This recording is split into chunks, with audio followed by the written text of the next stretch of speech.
Hello everyone, welcome to mind boosting classes. इस video में हम class 7 mathematics chapter 5 lines and angles exercise 5.1 के question number 11 and 12 देखने वाले हैं। तो चलिए स्टार्ट करते हैं वीडियो को। इससे पहले के क्वेश्चंस ऑलरेडी कवर्ड हैं, अगर आपने नहीं देखे तो डिस्क्रिप्शन में मैं आपको प्लेलिस्ट की लिंक दे दूंगी मैथ्स के, आप जाकर के देख लीजिएगा। तो क्वेश्चन नंबर 11 एंड 12 ये हम आज के वीडियो में करेंगे।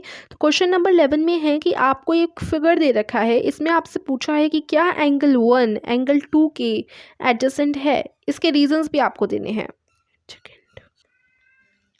तो आपको बताना है कि क्या एडजेसेंट है एंगल 1 एंगल 2 के, और इसके रीजंस भी आपको देने हैं।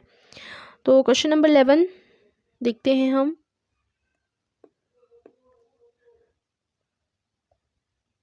इसमें आप आंसर देंगे कि देखिए, सबसे पहले तो ये एडजेसेंट है नहीं, क्योंकि उनका वर्टेक्स कॉमन नहीं है। एडजेसेंट एंगल में हमने पढ़ा था कि उनका वर्टेक्स कॉमन होता है, और कॉमन एक एंगल एक आर्म भी कॉमन होता है, लेकिन यहाँ एंगल 1 एंड एंगल 2 का कोई वर्टेक्स कॉमन नहीं है। इसका ये वर्टेक्स है और इसका ये वर्टेक्स है, दोनों का इंडिविजुअल है अपना, तो इनका वर्टेक्स कॉमन नहीं है। That's why angle 1 and angle 2 are not adjacent angles. तो इस तरीके से आप क्वेश्चन नंबर 11 का आंसर करेंगे। क्वेश्चन नंबर 12 में है कि आपको वैल्यूज बतानी है एंगल XYZ की इन द फॉलोइंग फिगर्स। तो angle X, angle Y and angle Z, इन तीन एंगल्स की वैल्यू निकालनी है आपको, जब एक एंगल की आपको दे रखी है 55 डिग्री। नेक्स्ट क्वेश्चन में भी देखो, एंगल एक्स, एंगल जेड और एंगल वाई की आपको वैल्यू निकालनी है। दो एंगल्स की आपको दे रखी है 40 डिग्री एंड 25 डिग्री। तो सबसे पहले फर्स्ट फिगर जो आपको दे रखा है, इसमें हम वैल्यू निकालेंगे। तो हमें पता है कि एंगल एक्स और angle 55 degree vertically opposite angles हैं, और वर्टिकली अपोजिट एंगल्स हमेशा जो है इक्वल होते हैं, ये चीज़ हम जानते हैं। तो अब इसका ही आप यूज़ कीजिए। अब हमें पता है कि ये वाला एंगल 55 डिग्री है, इससे सामने एंगल एक्स है, इट मीन्स कि ये वर्टिकली अपोजिट एंगल्स हैं। अब ये भी पता है कि अगर ये 55 डिग्री है तो एंगल एक्स की भी वैल्यू क्या होगी, 55 डिग्री होगी, बिकॉज वर्टिकली अपोजिट एंगल्स हमेशा इक्वल होती हैं। ये हम पढ़ चुके हैं अपनी प्रीवियस वीडियो में, जिसमें हमने प्रॉपर्टी देखी थी, है ना। मतलब वर्टिकली अपोजिट एंगल क्या होते हैं, ये सारी चीज़ें हमने जानी थी, और वो इक्वल होते हैं कि नहीं होते। उसके बाद हमने लीनियर पेयर के बारे में भी पढ़ा था, एडजेसेंट एंगल के बारे में पढ़ा था। तो वो सारी चीज़ें हमने पिछली वीडियो में हम लोग जान ही चुके हैं। तो अब एंगल एक्स की वैल्यू पता चल गई हमें। अब एंगल एक्स और एंगल वाई को जब आप जोड़ोगे तो 180 डिग्री आएगा, क्योंकि वो लीनियर पेयर है, और लीनियर पेयर की वैल्यू 180 डिग्री होती है, ये भी मैंने आपको बताया था। तो देखो, एंगल एक्स और एंगल वाई लीनियर पेयर कैसे हैं। देखिए, एंगल वाई ये रहा और एंगल एक्स ये रहा, तो ये देखो, ये बन रहा है ना, यहाँ से एक लीनियर पेयर इस तरीके से बन रहा है ना, लीनियर पेयर।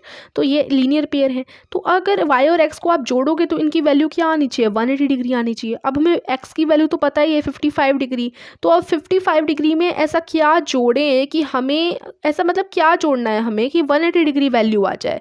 ठीक है, ये यहाँ से आपको पता लगाना है। देखो, आप ऐसे लिखोगे कि एंगल एक्स और एंगल वाई को प्लस करके 180 डिग्री आना चाहिए, because they are linear pair. अब 55 डिग्री में हम एंगल वाई जोड़ेंगे तो हमें 180 डिग्री मिलेगा, है ना। 55 डिग्री एंगल एक्स की वैल्यू होगी, वाई की वैल्यू में बतानी है तो उसको ऐसे लिख दोगे तो 180 डिग्री आ जाएगा, है ना। तो वाई की वैल्यू निकालने के लिए हम 55 को माइनस कर देंगे 180 में से। माइनस करने पर हमें वाई की वैल्यू पता चल जाएगी 125 डिग्री। ठीक है, वाई की वैल्यू आ गई 125 डिग्री। तो अब हमें एक्स की वैल्यू भी पता है 55 डिग्री, राइट।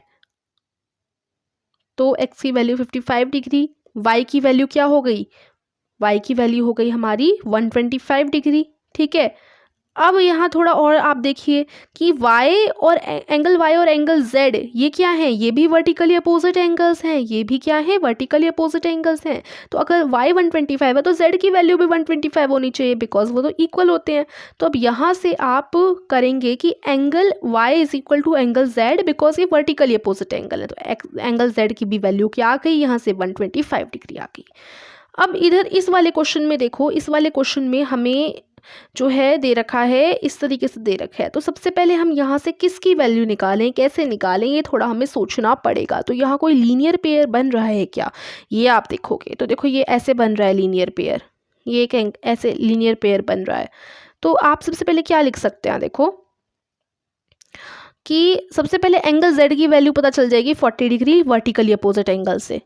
कैसे, वर्टिकली अपोजिट एंगल से, क्योंकि देखो ये 40 है, इसके सामने वाला ऐसे हो जाएगा, है ना। ये और ये वर्टिकली अपोजिट है ना, क्योंकि देखो वर्टिकली अपोजिट हमें पता होनी चाहिए कि क्या होते हैं।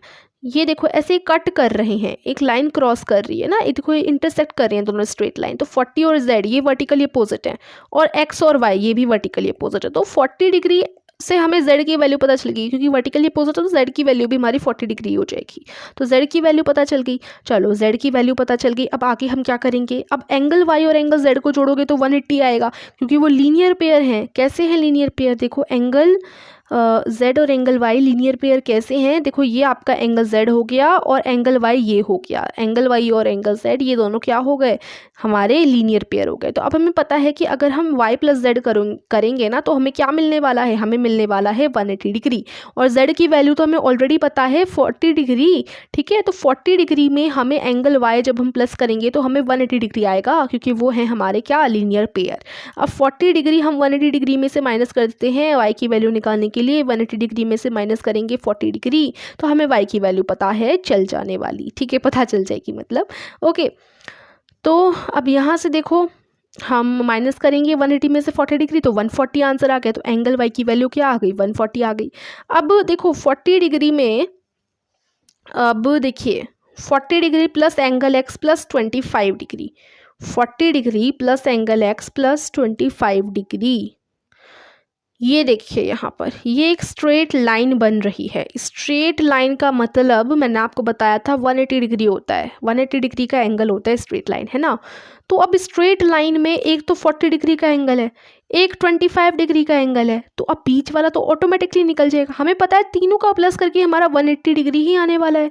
ठीक है, क्योंकि स्ट्रेट लाइन है। तो अब 45 और 25 को 180 में से माइनस कर दो तो एंगल x की भी वैल्यू आपके सामने हो जाएगी, आ जाएगी। ठीक है, तो अब आप क्या करेंगे कि 40 और 25 कितने होते हैं, 65 होते हैं। अब 65 में को 180 में से माइनस करो तो x की वैल्यू भी, एंगल x की वैल्यू आ गई 115 डिग्री। तो ऐसे करके आपको x की वैल्यू पता चल गई 115 डिग्री।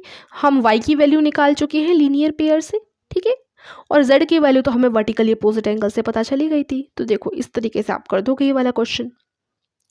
तो ये आपके क्वेश्चन नंबर 11 और 12 हो जाएंगे। इसके बाद में हम क्वेश्चन नंबर 13 और 14 नेक्स्ट वीडियो में करेंगे। ऐसे ही क्वेश्चंस के लिए हमारे चैनल को सब्सक्राइब कीजिए आगे के क्वेश्चंस के लिए। Thank you so much for watching.